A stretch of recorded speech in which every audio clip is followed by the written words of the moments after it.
So Friday at the end of the term. There we go. Okay. So, where's my pen? All right, so we were talking about religious landscape last time. I'm going to keep going with that in just 2 seconds here.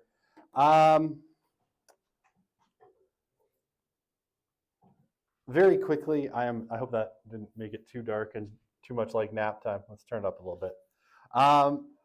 I'm working through the midterm right now. It's top of my priority list. I hope to be done. I'm going to work on it this weekend. I hope.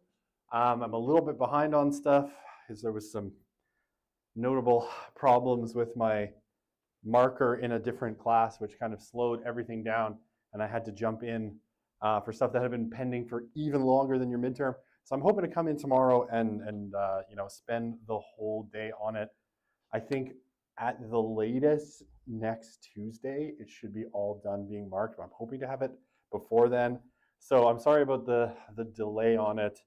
My kids being sick during reading week screwed everything up, and my TA not doing her work and not telling me, so I couldn't reprioritize things. And then this week I just had to plow through in a different course, screwed things up. So now, I've worked through the queue of really old marking, and I'm now at this class. So you're top of my priority list. I will get to it as soon as I can. All right, let's dive in. Should be fun, right? So we were talking last time, maybe I'll go back a slide. We were talking about the religious landscape, and we had kind of plotted out a few things that are happening, right, in terms of especially the growth of this group that's called the nuns, but generally just kind of the religious profile generation to generation. And what I noted, right, was that the nuns had undergone a really, really quick growth curve from about the 1990s forward. And this was largely seen as now, secularization really, really biting. And this was going to be the beginning of the end of religion, particularly in places like America that had resisted the decline of religion thus far. Burge, so Ryan Burge, he's a political scientist at Eastern Illinois State University, and I'll never say another nice word about a political scientist as long as I live, but he's great. Because political science, come on, it's not a science. It's just guesswork. Said the sociologist, yes. I also have unkind things to say about psychology. Only I have to cut down other disciplines to make myself feel better. What Burge notes is, particularly that it looks like the great nuns engine, or that really steep growth curve of the nuns, has kind of flattened out, right? Where we're going to see it increase as a percentage of the population, right? So it's going to continue to increase. If you look at how the percentage of, say, Americans or Canadians that are nuns, that is going to continue to grow.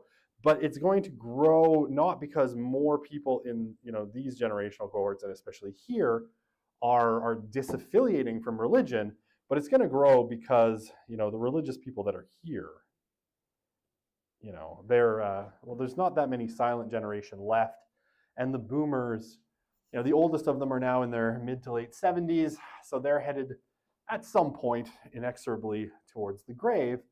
As those more religious cohorts sort of disappear, and you're left with kind of these three cohorts making up the bulk of the population, you are going to see the percentage of the nuns increase as a percentage of the population. But that steep growth curve, like generation to generation disaffiliation, at least for the moment, from what we can see in the data, and things can always change, right? If current trends continue, which, in sociology, they never do, because something always intervenes.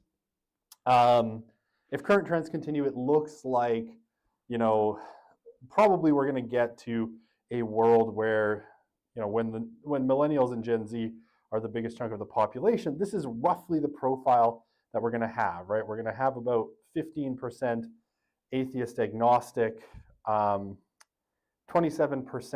nothing in particular, right? So a significant proportion of the population identifying as kind of nothing, not non-religious or atheist agnostic, but unlikely unless, Gen Alpha looks very different, to see really different religious profiles.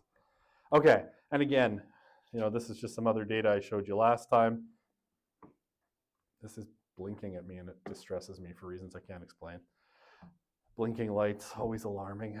Right, we see a decline in this one piece of survey data, right? The Pew National Public Opinion Reference Survey, a decline in our share of Americans with no religious affiliation, which is unusual because it's been growing for a really long time. But we'll see. We'll see what happens in 2024, right? When this data comes out, you won't be here, but I'll update next year's class if any of this has changed. Okay. Now, I wanted to grab another little piece of data to talk about the potential nuns plateau. And this is from a research institute in the States called Springtide. I'm a big fan of their work. And yes, apparently you can be a big enough nerd about sociology of religion that you can be a fan of particular researchers and institutions. So this is Springtide Research Institute, and they specialize particularly on questions of youth and religion.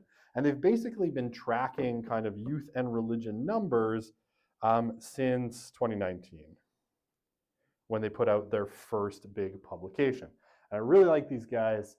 They're really, really interesting. And every couple of years or every year, they release a new report. And always for me, what's really interesting is to find in their report this year's pie graph, which kind of breaks down what the current cohort looks like. So they survey young people from about 13 till about 25, right? So this is going to be a really, really strong Gen Z cohort. Okay. Their surveys have gotten better and better over time. Like back in 2021, they were doing something in the range of about 1,200. And by 2024, they're looking closer to 6,000 as part of their survey. So as they've gotten better funding, they got some huge research grants. As they've become more prominent, they've been able to scale up their work. So their samples are more and more representative over time. All right, so what do we see in this particular data? And again, this is just the United States. I've tried to, I know some of them, and I've been trying to figure out a way to get them to come up here and do research in Canada, but I haven't quite, it costs money. So I need to find, if anyone has like a sack of money lying around that you could, just dedicate to sociology of religion research, I would happily take your bag of money and bring Springtide up to do Canadian research. But, barring that, if you have rich parents, this is a good cause. I just want to kind of take a look at the data. And it's interesting, again, because we got 3 years of data. Now, it's again, these are, I'm forgetting the word that I'm looking for. This isn't panel data, right? They're not following the same people year over year. So we're not seeing change in individual cases. This is just a kind of snapshot of whoever they were able to gather within this type of, within the range of who they could get to answer. So what do we see in the data? All right. So roughly speaking, a little bit over half of young people in each of these samples identify in one of 3 ways, right? So either just Christian, which on this graph is the dark blue, Protestant, and here, Roman Catholic. And again, you see a little bit of change in these numbers. They didn't release 2022 numbers, which I'll never forgive them for, but they're awesome, so I forgive them already. 2023, so 2 years later, right? Protestant had kind of switched, and just Christian had kind of switched places on their graph. Roman Catholic was still at 16%. And, roughly speaking, it's not quite, it's somewhere between in the samples 55 and 57% are in these categories of, just Christian, Protestant, or Roman Catholic. Now, the numbers here look a little bit different in their latest sample. You can see, right, just Christian up 7%, Catholic up 2%, and then Protestant fell below agnostic in this sample, which is a little weird. Dropped 8% to 11%. But it's still, when you combine all of these categories, it roughly equals out. I think that one's 55% exactly. So you still have a little bit over half in these categories of Christian. Now, when you look at, our three categories that we would typically think of as making up our nuns, right? Atheist, agnostic, nothing in particular, 888, right? So 16, 24, right? 24% there. Here we've got 15 plus 12, what's that, 27? I don't know what something else is, not well explained. I hate it when people have vague categories in surveys, like something else. I don't know what that means. Okay, and again, on their more recent one, you got 12 and 9, right? So that's 21 and 27 for our three non-religious categories, right? So we're basically pretty steady. About a quarter, a little bit over half of American youth look like they're identifying in some kind of Christian category. I guess we could, if we add, Orthodox. Where's Orthodox here? So Eastern Orthodox is like that, 2%. So technically we're talking about like 57 to 59%. I don't know where it is. Here it's only 1, so 56, right? So if we're talking Christian categories, we add, our other religious categories, and you've got some change, right? You've got 4% Mormons, 2% Jewish, 2% Muslim, 2% two or more affiliation, and then 1 and 1 Buddhist. So a fairly, let's say 2/3 roughly, or almost 3/4, a little bit less, are still religious in some way, or identifying religiously in some way. Over half of those are Christian. So again, this is interesting data, I think, because it's done annually. The sample is getting better and better and bigger over time.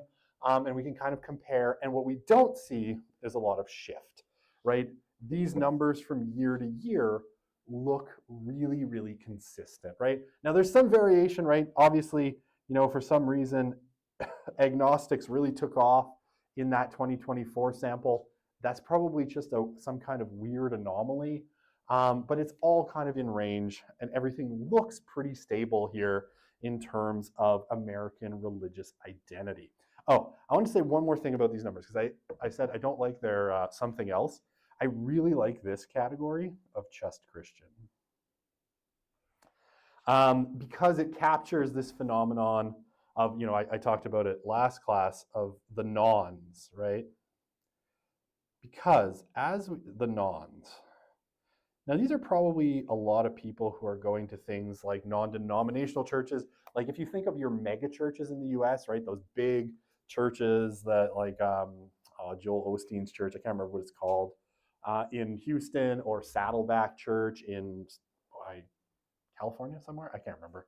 I don't keep that close of track of the mega churches. Now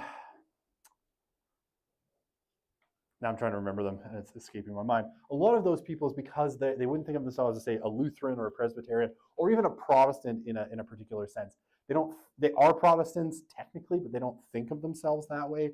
So I like the way that they've asked this, because it's going to tend to keep a lot of, people who identify as, especially in the US, where there's a huge number of these people who would identify as, they wouldn't identify as Protestant. So in some cases, they would have been putting nothing in particular or no religion, right? Because they make a distinction between, because of their theology, having a relationship with Jesus and religion, right? There's this whole thing in evangelicalism, like it's not a religion. Religion is rituals and, prayers, and we're not like that. We're about relationships. So it captures that really, really nicely in this data with this kind of idea of just Christian.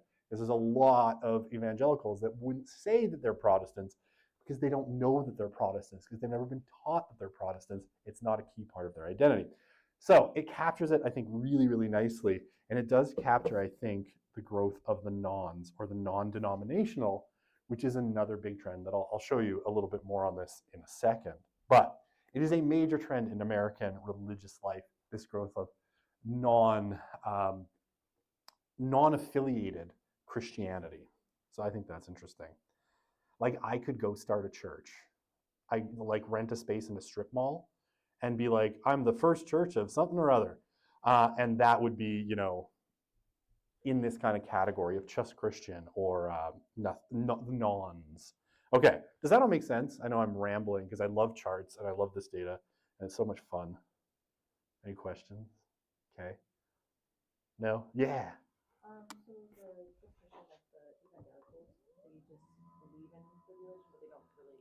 Yeah, they would make this weird distinction that they're not, for whatever reason, they've assigned religion a sort of negative connotation, right? That religion is kind of like Catholics, right? It's like very routinized, it's non-personal, it's something that you do on a kind of cultural level, but it might not be this internalized thing. And so a lot of evangelicals will draw this distinction between religion and a relationship with Jesus. Whatever you think of that distinction, it's very clearly in evangelicalism, right? And so this is something that Stark always complained about in some of the Pew research. He would say, there's a lot of people that are being captured in your sample as saying they are nothing in particular or no religion, that actually are probably these people who just think religion is bad. And though they don't want to be in a religion, but they are still Christian by any kind of reasonable measure. Just that when you ask them on a survey, they're understanding that question far differently than the person who wrote the survey question, who's going to categorize things as like Catholic, Protestant, and lump evangelicals in there. Even evangelical is a weird one. Sometimes people have tried to capture this with like born again, right, as a kind of category, which is a whole other bag of cats. I say bag of cats because they get angry when you put them in a bag together, and it's ugly. But I don't need to go into that. But yeah, there's been real difficulty in capturing this group. Now, some people will claim that this category is also an exit category, like people who are kind of halfway through disaffiliating with Christianity, and they're like, I'm done with church, but I'm still Christian, and are like on their way out the door. I don't really think that makes sense, but I could be wrong, right? That's definitely a thought I've seen out there, that these people who are, or on our Canadian census data, other Christian or just Christian, are Christians who are like exiting. They've exited the institutional aspects, but they're holding on to the identity part. Again, I don't think that makes sense, but I've been wrong before, right? So many times.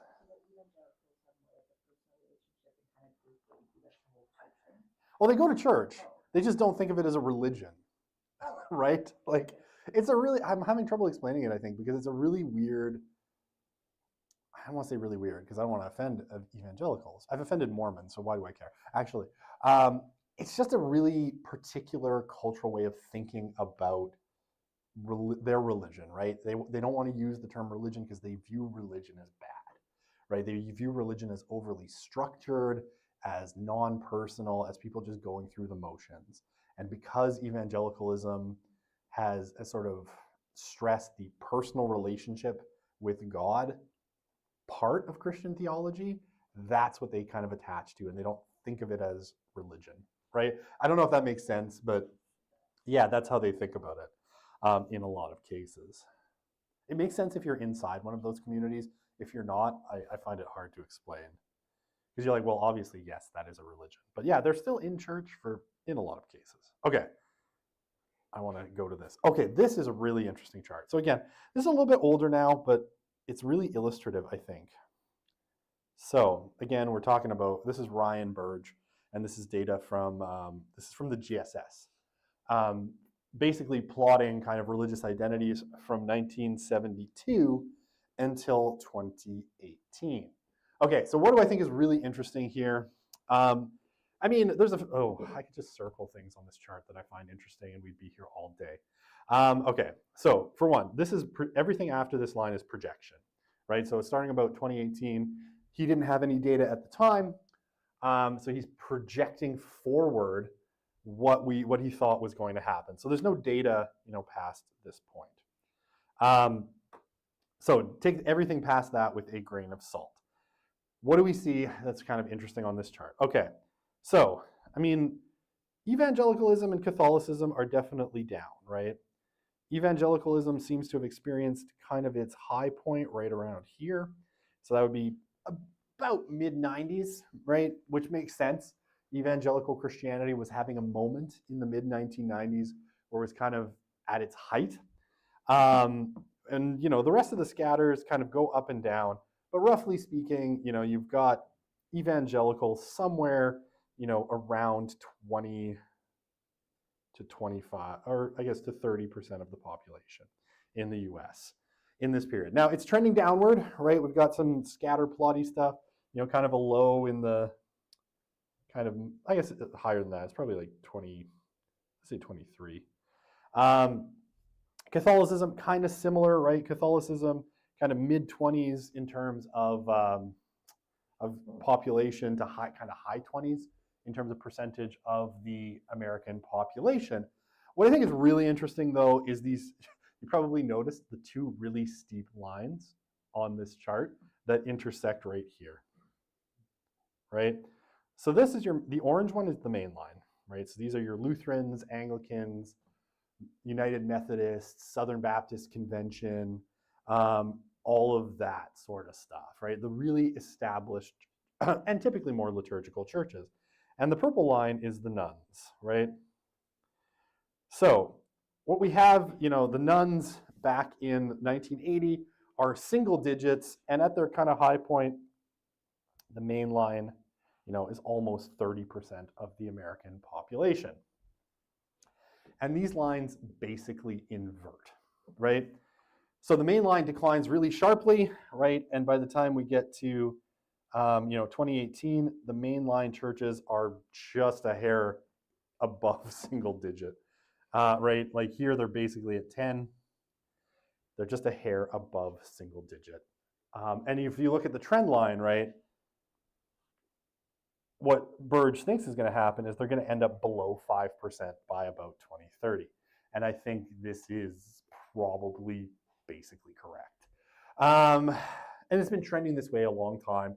There were, probably 10 years ago, pieces in the Wall Street Journal and such publications where like, these mainline churches probably only have about 15 to 20 years left until they basically disappear and close the door. And Burge himself is very aware of this. He's a pastor at a Presbyterian church that recently closed because of lack of membership, right?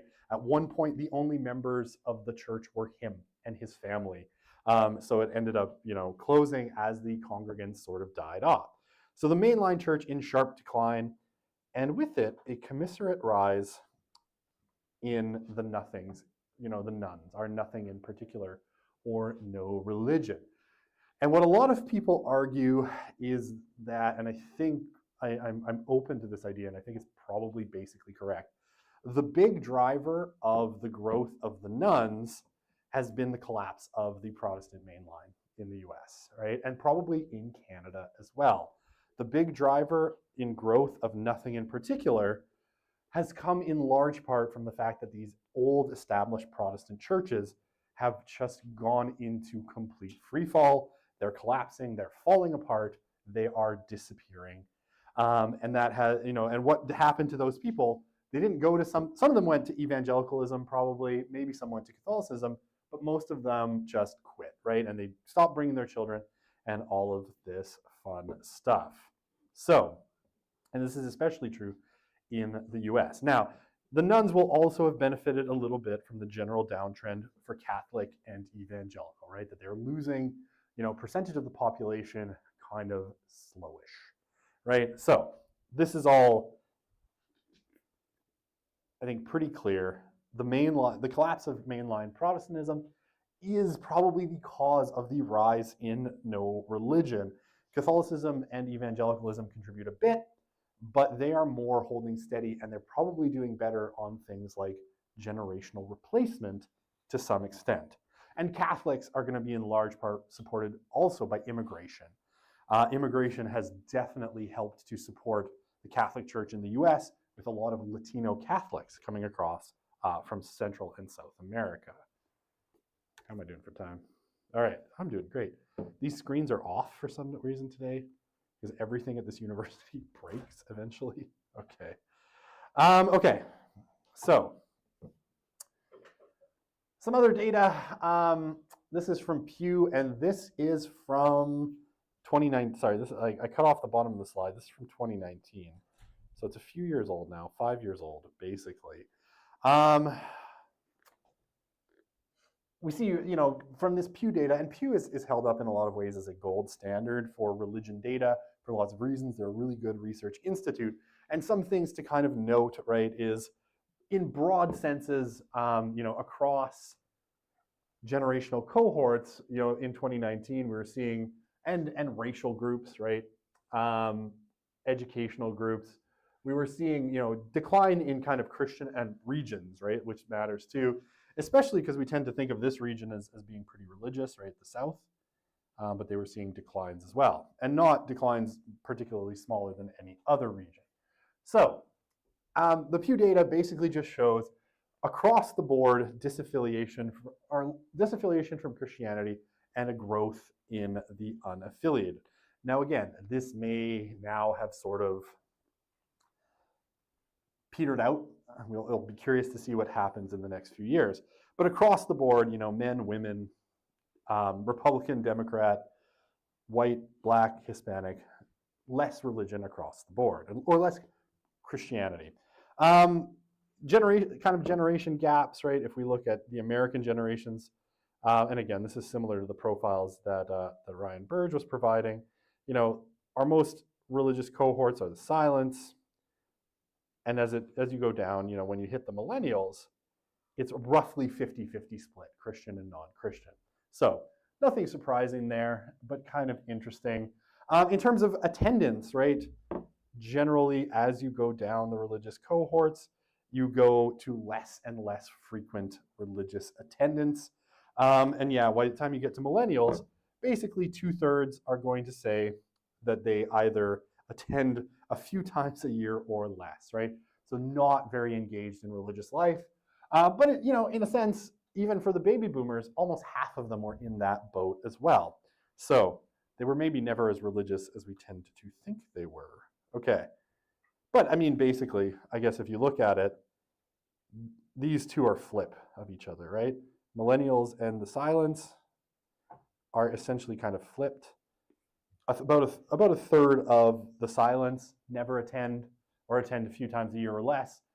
And about 2/3 of them are once a month or more. And it's the opposite for the millennials, right? So we've seen an inversion. It's not quite, if we want to talk religious attendance, 50% per generation, like Steve Bruce suggests. We've definitely seen a kind of flip, right? Okay. Now, among those who identify as Christian, very interestingly, there actually isn't a particularly big change in terms of religious service attendance. So those who consider themselves Christian, right, in 2009, so 10 years before, we're going, monthly or more, 2/3, and the number is basically the same a decade later. So Christians are just as Christians ever were Christian. It's just that sorry, that was a very hard to understand sentence. Let me rephrase that.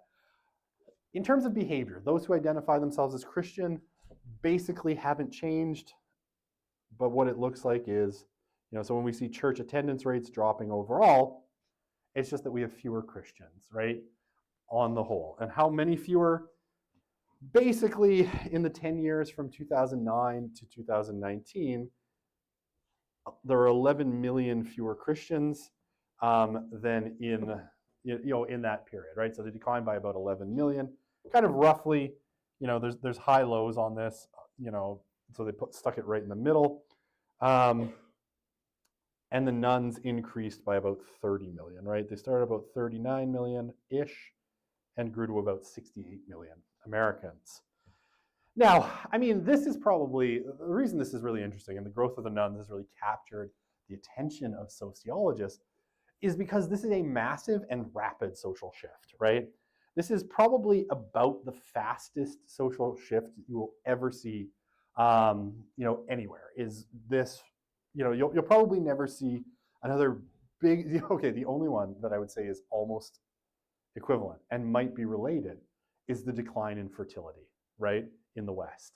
And it's roughly the same time period that we've gone from like above replacement fertility to, if we don't do something soon, we're going extinct. And in some societies like Korea, it's crazy, like 0.8 children per woman, which is nuts. Anyway, that's not here nor there. Those two trends are probably related, and there are some of the fastest social trends you will ever see, right? In the period of essentially like 50, 60 years, you've seen just these massive declines in both religiosity and fertility. We don't talk about fertility at this point, and this huge identification of no religion or nothing in particular. And especially it really sped up with the millennials. So, okay. All right, again, this is 2019 data. I'm going to show you some weird stuff that's just coming out now. And this is the part of the religious landscape that I said, I don't understand what's going on. And I'll show you why, because I don't understand what's going on. Okay, so, because it's actually these charts that I don't understand what's going on. But we'll get to that in a sec. The trend was pretty steadily, right, from 2010 to 2019, or 29 to 2018-19. For both men and women, we were seeing declines in religiosity at roughly the same pace, right? Men started out as a little bit less religious than women, but they both declined, right? So, and their shares of the unaffiliated both increased. So this has been kind of a long-standing trend in studies of religion, and we talked about this earlier in the course, right? That women are more religious than men. And it's been seen as a sort of universal truth of religion that women are more religious than men until, this. Okay, I want to focus on this particular chart because this is really interesting. So this is religious attendance by gender and birth year, right? And what we see kind of here, right? And this is data from Cooperative Election Survey 2018 to 2023. So this is really pretty recent data. And again, thanks to Ryan Burge for having a blog where he posts all these fun charts that I can steal. This is a sort of weird inflection point. Because as you can see, right, attendance weekly, women had always attended more than men, right? And if we go back to here, right, to those born in the 1940s, in 1940, it was a lot more, right? Women were attending a lot more than men, like considerably. And that gap, was pretty consistent. But sometime in about, for the cohort born in about 1983, 1984, men start attending religion weekly a little bit more than women. And this is in the past 5 years, right? So men might be becoming more religious than women. And the same thing, right? Now it's a little bit later in terms of our never attends, but the lines have crossed, right? They narrowed, right? Women were way less likely here, those born in 1940 to never attend than men, but in this same kind of range, right? And these are actually, this would be in the 1990s. The men born in the 1990s start being less likely to never attend religious services. And that is really weird because it's never been our experience in terms of studying religion. Something is happening with men. And if you ask me what it is, I don't know. But it's weird. We're seeing this data all over the place now of men becoming more religious. And right now it's almost anecdotal. except that we can see it in the data a little bit. Something weird is happening with men and with women too. Women seem to be moving out of religion at the same time as men are moving into it, and it's just odd. It's really unusual. I don't know what to make of it. Even I teach a class. It's online, but they have a discussion portion called Sociology of Youth and Religion over at St. Joe's College. And in one of the comments, I remember this, it's really interesting. I was reading their discussion post, and someone was commenting like, yeah, I've started to run across a lot of dudes who are like really into church. And this is a woman speaking. And she's like, and I try to stay away from those people because I just don't like their views. And I'm like, oh, you are capturing lightning in a bottle, right? This is just a really weird cultural moment of something is shifting. And you're noticing on the ground, and I don't know what it is. But what's that? It's probably the internet. But I don't know what on the internet or why. Maybe it's Jordan Peterson. Maybe Jordan Peterson is driving everyone to religion. I don't know. I honestly, it'd have to be a pretty big social trend for us to notice, right? It's not just like a bunch of 4chan dudes discovering religion. Or maybe it is. I don't know how many dudes are on 4chan. Yeah, please.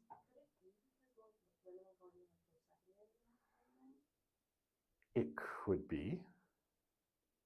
Now, here's the thing. I don't have this in the charts. The more educated you are, the more likely you are to be religious. Actually, the most likely to be a nun is actually if you have a high school education or less, right? So religion tends to trend positively with more education. It's probably around social views, right? It might be around the abortion question. A lot more women are really attached to kind of abortion rights as an important thing, and men are less attached to it. It could also be that men are really struggling. There's a ton of data that men are not doing that great. Whether you talk high school educated or less, or even college educated, of whom there are fewer and fewer, men are not doing super well, right? Economically, socially, in all sorts of measures. I'm trying to add a unit on this in my sociology of youth class because it's also kind of boggling my mind a little bit. And it might be that is sort of leading them, those struggles are leading them back to kind of religious, maybe it's deprivation theory. Maybe Marx was right. It's when life really sucks that you go back to religion. I'm not warm to this because I hate Marx, but it could be that, right? But it's very new. It's like, this honestly, he put this out like 6 weeks ago. And I'm like, oh, I don't know what to make of it. I mean, the New York Times even wrote a couple of pieces about this during the election, about how men are going back to church. So it's definitely there in a way that's noticeable, but I don't know that we have I certainly don't have a great explanation for it, just by racking my brain trying to figure this out. I need smarter people than me to write books about this, so I can copy their homework. That's where I'm at. Okay. Sorry, did that answer your question?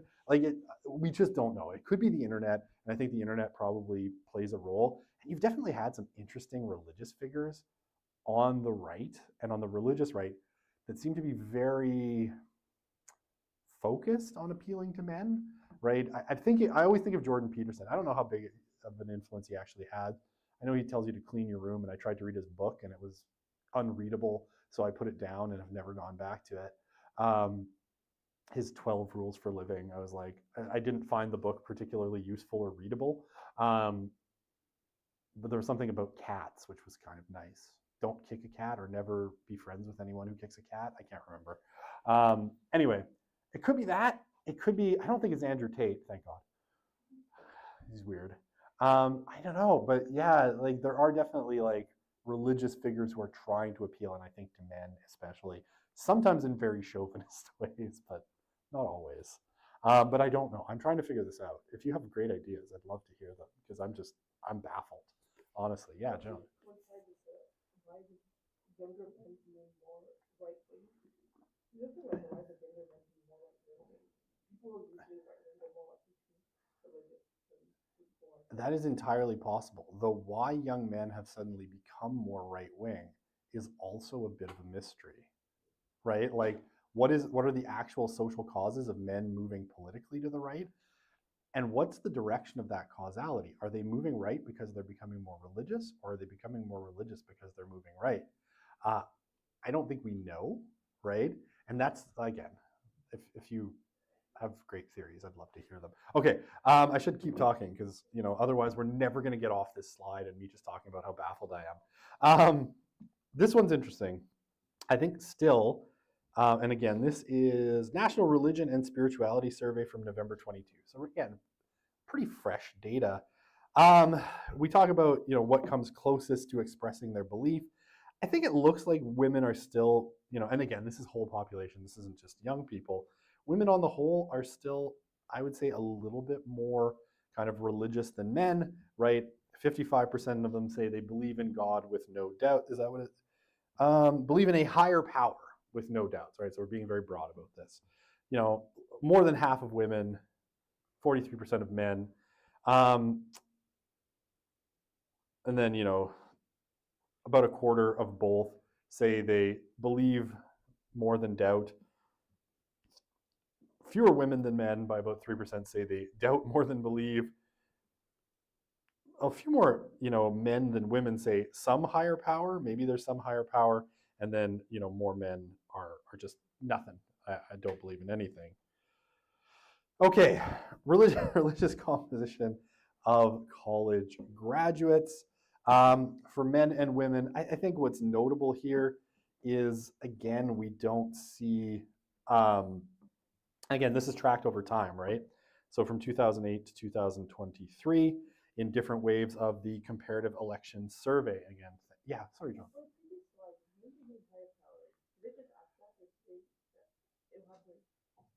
I think they leave that one pretty open because they don't want to force a particular belief on it. So they're just like higher power, right? So yeah, it could be aliens, maybe. Who knows what people actually think? Am I out of time? No, I have 5 minutes. So much to talk about on this slide. When the doors start to open, I get really freaked out. I love the color of your hat, by the way. The neon yellow is awesome. I should get one for my 5-year-old so I can see wherever he goes. But I love it. It's a great color. Okay, so what am I saying? What are we doing here? Oh, religious composition for college grads, right? Well, we see pretty strong, in terms of college grads in the US.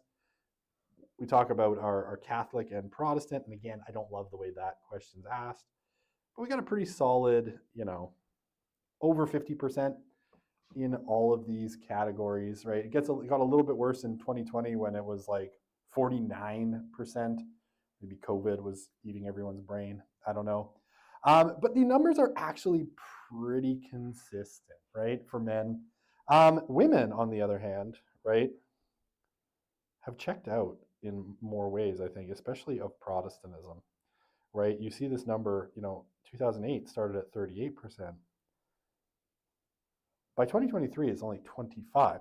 Catholic, a little bit more consistent, right? It started at 27, it ended at 27, and there's all sorts of numbers in the middle, but pretty consistent. And then everything else, right? What we see, good growth in the nothing in particular for women. For men, nothing in particular got stuck, right? Really stuck, like really stuck. Like 14% here, 15% here, right? The highest they got was 16%. For women, it went from 15 to 22. So big growth in nothing in particular amongst college graduate women in a lot of cases. And then, so yeah, I don't know what's going on. I am so confused by these numbers. I don't know. Yeah, Joan. Why are atheists and agnostics and nothing in particular separate? Well, I mean, typically the reason that they're separate in social science data is because atheist and agnostic are sort of definitive statements, right? Like people are classing themselves as I don't believe or I don't know, whereas nothing in particular is more of like a like it's the meh statement. Like I don't care, right? Like I haven't really thought about it. I don't know, nothing. I guess like I haven't put enough effort into saying that I'm an atheist or an agnostic. Oh, can I give you a story? This is a really funny story. At my friend's funeral after he died of a drug overdose. Hilarious story. No, that's not the funny part. So I remember his family totally not religious, but at his funeral, which was done in this chapel with, you know, a person running the service that I thought could have, you know, been a kindergarten teacher on the side. It was really distressing. But the thing that was said is they all had this kind, as they were giving their sort of homilies, they all had this weird kind of vision of an afterlife. It was very kind of unique and interesting. His sister was like, for some reason, everybody remembered as like him as like a 10-year-old kid that loved Ninja Turtles. And so it was like, I'm sure you're up there in that big turtle blimp in the sky. And I'm like, that's the weirdest fucking, excuse my language, vision of the afterlife that I've ever heard. That the afterlife is some like Ninja Turtles cartoon, and that's where you are because you never stopped being 10. But what I always took from that as a sociologist, right? Because, you know, when you're at your friend's funeral, you always want to think sociologically, um, was there's some kind of lingering belief there, even though they're not church going people, right? There's some kind of like, okay, there's an afterlife. I don't know what it is. Maybe it's a cartoon featuring giant mutated turtles or something, right? Whatever made that person happy. That's nothing in particular, right? It's like, I don't know. I don't have a defined theology. I'm probably cobbling together some sort of religious beliefs from the available cultural materials. It's not coherent. I wouldn't say I'm Catholic or Protestant or anything, but it's also not like there's nothing, right? That we're all just, you know, blobs of matter flying through the universe in a completely random way. So I'm out of time. Oh, I'm just going to go ponder this for like 2 hours and admit my failure to understand this data. I don't know what underlies it, but right, I'll say one last thing. Again, a pretty solid growth for women and atheist agnostic. And men, you know, in that one study in 2023 seems to have like really reversed where a lot of men were like, nah, I'm not atheist or agnostic anymore. I'm moving back to something else. So we'll keep going on this on Monday. I'm like on Friday, but today is Friday. So we'll see you then. Or I will. Oh, you were late. I'm trying to have him back on Saturday, Tuesday at the latest, because if I'm not done by Tuesday, my entire Tuesday becomes simply about marking your papers or your tests, rather.